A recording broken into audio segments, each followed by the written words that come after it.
Hello everyone, my name is Jocelyn Keller and today I'm presenting my wildcard speech on how to make great coffee. First of all, to start, one needs to determine the means by which this great coffee will be made. Most commonly used is definitely the coffee maker, but for my coffee connoisseurs, it's more likely to find a French press, a coffee dripper, or even a percolator. Before beginning, you need to make sure your appliances are clean. Your coffee appliances are much dirtier than you think.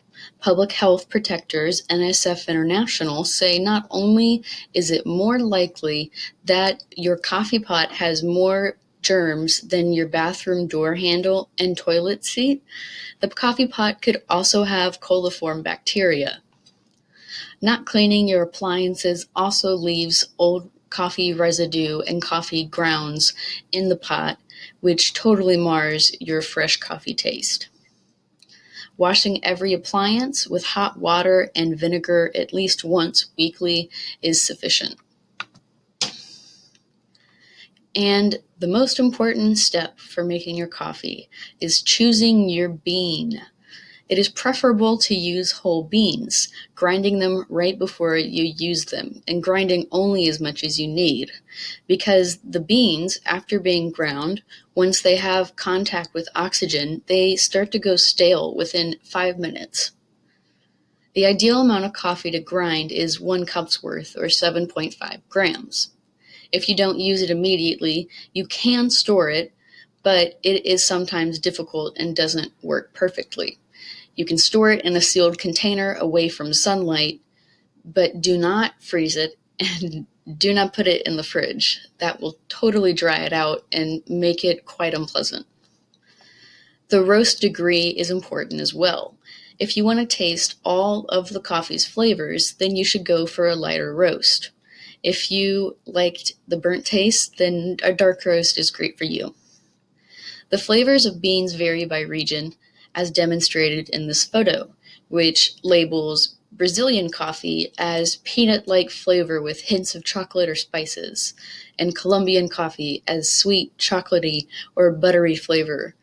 Ethiopian coffee is chocolatey, spicy, and full of citrus flavors, while Mexican coffee is fruity and cocoa-like. Peruvian coffee has a strong caramel sweetness, and Indonesian coffee has a dark and earthy flavor. Indian coffee is mainly chocolatey, and Guatemalan coffee has a fruity, balanced, and nutty taste. Honduran coffee, our last one, is fruity with hints of cocoa. The next step for your great coffee is water preparation. Spring water is definitely the best, but lightly filtered water is good as well.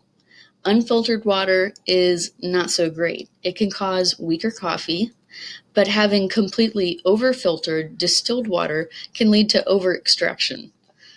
The National Coffee Association recommends using filtered or bottled water and staying away from distilled or softened water. The temperature of the water needs to be between 195 and 205 degrees Fahrenheit. And if you exceed 205 degrees Fahrenheit, your coffee is very likely to burn. If using a coffee machine, the filtered water needs to be poured cold inside, as hot water can damage it.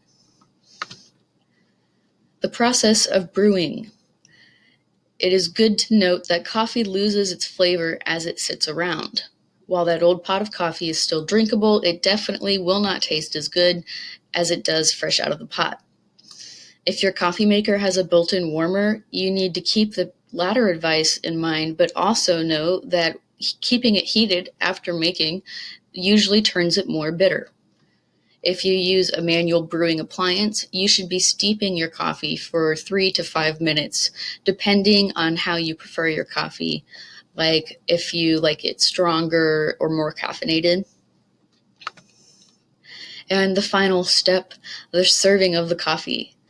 The most popular ways to serve coffee are black with no additives, with milk, cream, or sugar, or all three, with artificial sweeteners, as a mixer with alcohol or with flavored creamer.